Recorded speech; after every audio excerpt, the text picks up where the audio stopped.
Oke, ini sekarang ada pertanyaan dari Sobat Goib Papi Seto. Katanya ya Badarwuhi itu dari pantai selatan yang sudah belajar sama Kanjeng Ratu untuk bisa menari atau nyiblorong, belajar sama nyiblorong atau apa. Coba Papi Seto lihat dulu ya.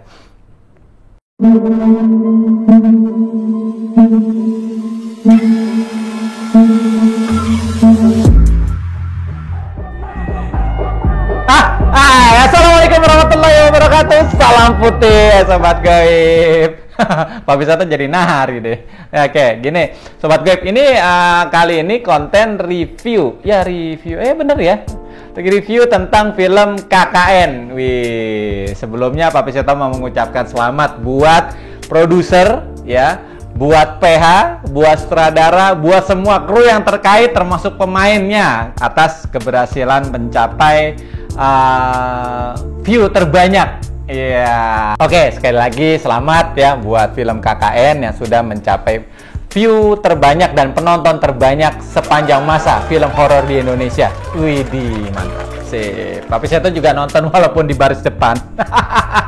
Karena beberapa hari mencoba mencari tiket, ternyata ya akhirnya dapat di depan. Nggak apa-apa, yang penting sudah menikmati juga film KKN. Oke, karena Papi Seto penggemar film misteri gitu, karena kehidupan Papi Seto penuh misteri. Oke, ya sesuai judulnya ya, KKN adalah kuliah kerja nyata. Jadi mahasiswa sudah belajar selama ini di bangku kuliah, mendarmakan ilmunya, pengetahuannya di masyarakat ya, tentunya ya ke daerah-daerah ya, ke tempat terpencil ya. Nah, itu untuk di film KKN itu sepertinya mahasiswa itu bagian apa ya? Pengairan atau lingkungan ya. Nah, jadi ingin membaguskan atau membangun sistem pengairan di daerah itu. Nah, di perjalanan KKN mahasiswa itu ya ada penyampaian cinta yang belum tersampaikan. Nah, di saat KKN itu ya, di daerah itu ada namanya sesosok atau seonggok jin. Ya, seonggok bukan sih, ada ratu jin ya. Ratu jin yang berkuasa di daerah itu, diceritakan seperti itu ya. Nah, itu dulunya sering acarakan satu ritual tari menari dan tentunya ada sajen ya, budaya adat setempat. Nah, itu sudah tidak diacarakan ya, gamelannya juga sudah jadi tinggal tempat saja ya, sudah jadi ada malah sama kepala desa yang waktu itu kejadian itu dibuat sudah tidak boleh masuk area situ. Tapi ada satu mahasiswa yang masuk ke area situ dan ternyata digoda dan bujuk rayu sama bangsa jin ya, tujuannya untuk memikat sang yang diincer itulah perempuan satu itu ya. Ternyata apa yang disampaikan sama jin itu tidak disampaikan sama si perempuan itu, karena si perempuan itu suka sama si laki-laki itu. Oke, Papi Seto nggak mau cerita lebih lanjut karena ini hanya review ya, dan filmnya masih bisa disaksikan di bioskop terdekat di wilayah Anda semua. Nah, sekarang Papi Seto ingin mereaction ya, pendapat Papi Seto tentang tayangan film itu ya. Tapi sebentar, sebelum di reaction ya, tolong subscribe dulu dong, bantu subscribe ya. Juga tekan tombol notifikasi, tombol loncengnya supaya tahu konten Papi berikutnya yang tayang seperti apa. Oke, nah sekarang reaction Papi tentang film itu ya. Karena Papi Seto pemerhati film horor ya, karena suka film horor ya. Jadi begini, kalau dari sisi penyajian gambar sudah cukup bagus banget ya. Cuman ada satu nuansa mistisnya kurang dihadirkan di situ ya. Jalan ceritanya juga yang Papi saat lihat itu masih ngambang sebenarnya ya, masih ngambang, dan juga kejadian kalau ya fenomena bangsa jin menggoda itu nggak semudah itu ya. Ada satu nggak semudah orang langsung kan digambarkan si laki-laki itu langsung mau masuk ke hutan larangan itu, ke area larangan itu. Sebenarnya itu jin juga nggak semudah itu menggoda manusia, manggil-manggil itu nggak kayak gitu juga. Manusia tentunya ada dari sisi, kan digambarkan di situ ya, si sosok laki-laki yang tergoda masuk ke area terlarang itu katanya rajin sholat tadinya. Nah ini kan juga ini satu apa ya, efek buruk juga ya kalau benar-benar diperhatikan. Masa iya orang rajin sholat kok bisa ke area masuk ke hutan itu dan digoda jin dengan mudah? Rasanya tidak seperti itu aslinya ya. Nah, tolong diperhatikan untuk sutradara dan produser ya. Jangan sampai efek dari tayangan itu membuat orang kok sudah rajin sholat bisa kegoda gitu. Oke. Yang kedua ya. Yang kedua, terus kalau tayangan apa namanya?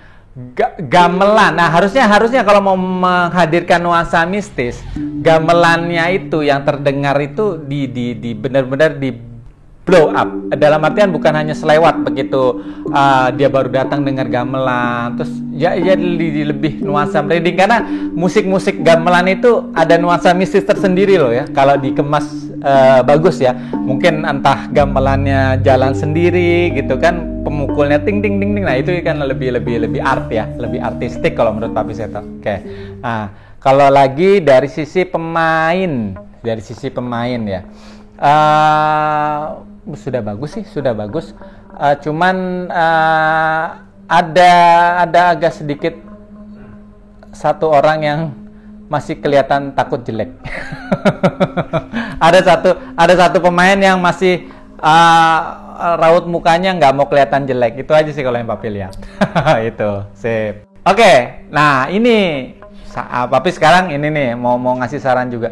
Ini sebenarnya dihadirkan sosok apa namanya, spiritualis atau paranormal atau dukun atau apalah yang suka menolong di wilayah setempat itu harusnya bisa dong ya, hanya memanggil roh balik, jiwa yang terkurung ya. Kan digambar situ katanya jiwa yang terkurung dan ditahan di alam goib sana harusnya bisa.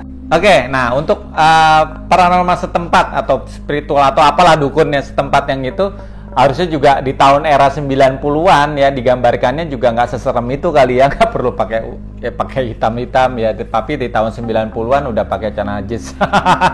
Oke, makanya untuk penggambaran sosok spiritual harusnya panggil Papi Seto aja untuk bisa ikut syuting gitu kan. Sudah bisa acting, juga tercover dari sisi metafisiknya di lokasi syuting.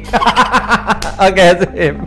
Oke, sekarang Papi Seto pengen menyikapi yang namanya digambarkan badarawuhi ya. Badarawuhi, rawuh mungkin datang, badar bahasa itu mungkin hanya bahasa ya. Sebenarnya kalau Papi Seto lihat badarawuhi itu sosoknya itu sebenarnya gini. Kalau penari itu sebenarnya bukan dari bahasa jin, itu hanya ada roh yang suka penari. Aslinya sebenarnya roh apa namanya, roh gentayangan lah ya, yang dikuasai oleh jin yang ada di setempat. Sebenarnya bukan seperti itu sosoknya. Kalau ditanya badarawuhi seperti apa, sebenarnya enggak seperti digambarkan penari itu sebenarnya gitu. Aslinya badarawuhi itu gendruwo. Oke, ini sekarang ada pertanyaan dari sobat gue Papi Seto. Katanya ya badarawuhi itu dari pantai selatan yang sudah belajar sama Kanjeng Ratu untuk bisa menari atau nyiblorong, belajar sama nyiblorong atau apa. Coba Papi Seto lihat dulu ya.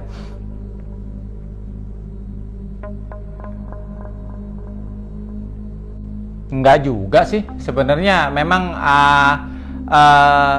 roh yang terkungkung di hutan itu aja sih sebenarnya, dan apa istilahnya diikat sama genderuwo itu di situ. Jadi bukan dari arah pantai selatan pindah ke situ apa segala macam, enggak. Karena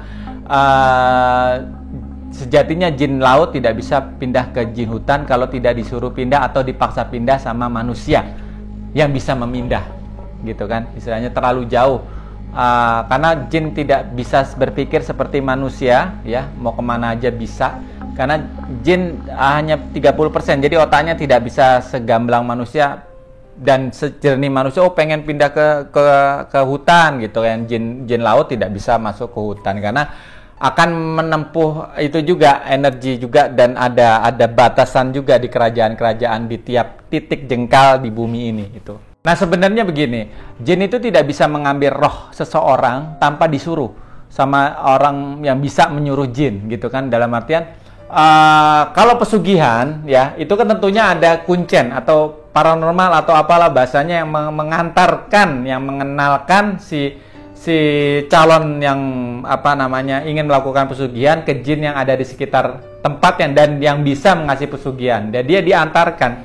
Jadi bentuk perikatannya itu adalah dibantu sama manusia. Manusia bisa berkomunikasi dengan bangsa jin. Jadi tidak serta-merta umpama seperti di film itu, ya oke lah dia melakukan kesalahan karena si jin itu pengen sama si orang yang dituju, si perempuan temennya yang aslinya pengen diambil itu, gitu kan. Tapi sebenarnya dia tidak bisa mengikat, dan harusnya si orang yang dituakan di situ atau dukun atau apalah paranormal di situ harusnya bisa mengambil, karena tidak diikat sama orang gitu loh, tidak diperjanjikan sama orang. Dia hanya mahasiswa biasa, tidak punya kemampuan spiritual, tidak punya kemampuan apa untuk mengikatkan dirinya dia yang berjanji kepada bangsa jin, itu tidak bisa gitu loh kalau menurut Pak Piseto. Jadi harusnya di film itu si dukun itu bisa mengambil rohnya kembali yang walaupun sudah salah ya berbuat zina di area terlarang itu, tapi harusnya bisa diambil karena itu dia berbuat seperti itu dipengaruhi juga oleh hawa nafsu dari si selendangnya itu yang dikasih sama si yang digambarkan Badarawuhi itu gitu untuk memikat.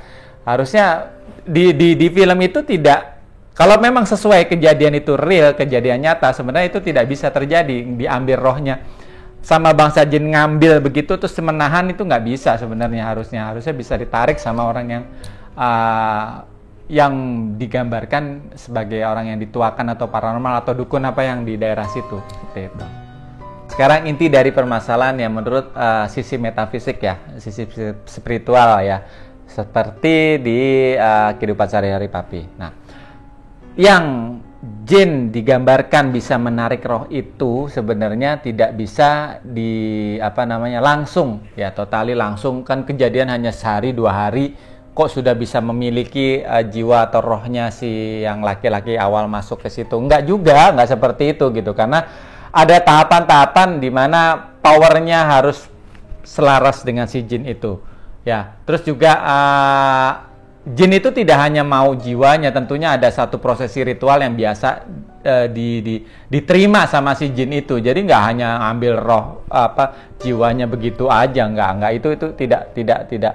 Menurut Papi sih ya mungkin yang bercerita ya itulah ya, satu lagi mau bilang kayak gimana ya, cerita itu ya dibilang nyata tapi Papi lihat nggak sesuai sama kehidupan metafisik sebenarnya ya, kalau kejadian seperti itu gitu kan. Mungkin ada yang ditambah-tambahin atau bagaimana lah ya bahasanya. Itu aja.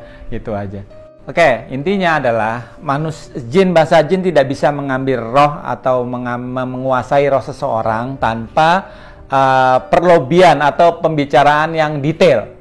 Ya, tanpa pembicaraan yang detail. Nah, pembicaraan atau perlobian yang detail itu ada satu ritual khusus yang nggak bisa sehari 2 hari langsung merasa memiliki, nggak bisa. Apalagi digambarkan, karena si laki-laki itu ditegur sama temennya, kamu nggak sholat seperti biasanya, kamu sholat kan harusnya.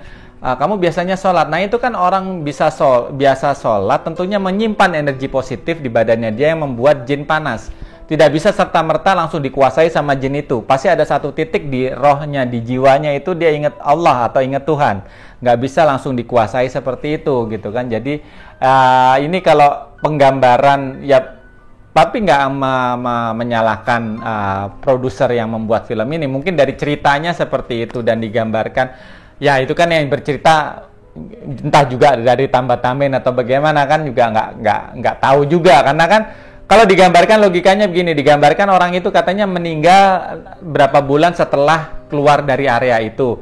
Ya, si yang perempuan, yang laki juga meninggalnya berapa hari setelah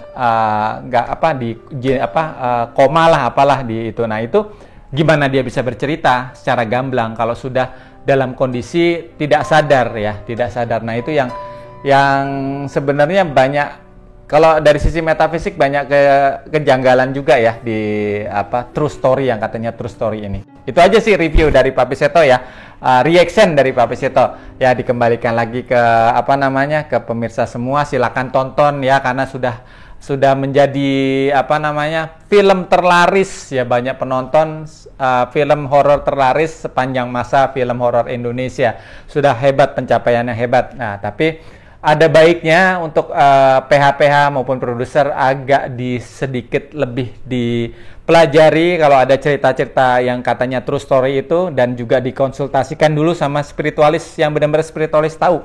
Ya jangan sampai nanti ya seperti ini, ada spiritualis yang bilang oh ini begini agak-agak atau gimana. Nah itu harusnya kejadian kalau memang true story itu sesuai dengan kehidupan metafisik yang memang orang yang mengerti dunia metafisik. Oke, sampai di sini dulu reaction Papi Seto tentang film KKN. Selamat buat PH, buat kru yang terkait, buat pemainnya atas keberhasilan mencapai penonton terbanyak di Indonesia. Ya, semoga semuanya terus berjalan dengan baik, pemainnya juga tambah melejit, juga PH-nya juga tambah banyak ya, tapi juga tolong diperhatikan kualitas dari jalan ceritanya. Oke, mohon maaf, Papi hanya manusia biasa ya. Kalau ada salah kata, ada salah sikap ya, mohon maaf ya, dimaafkan saja ya, pura-pura nggak ngelihat aja. Oke, assalamualaikum warahmatullahi wabarakatuh. Salam putih dan sobat goib.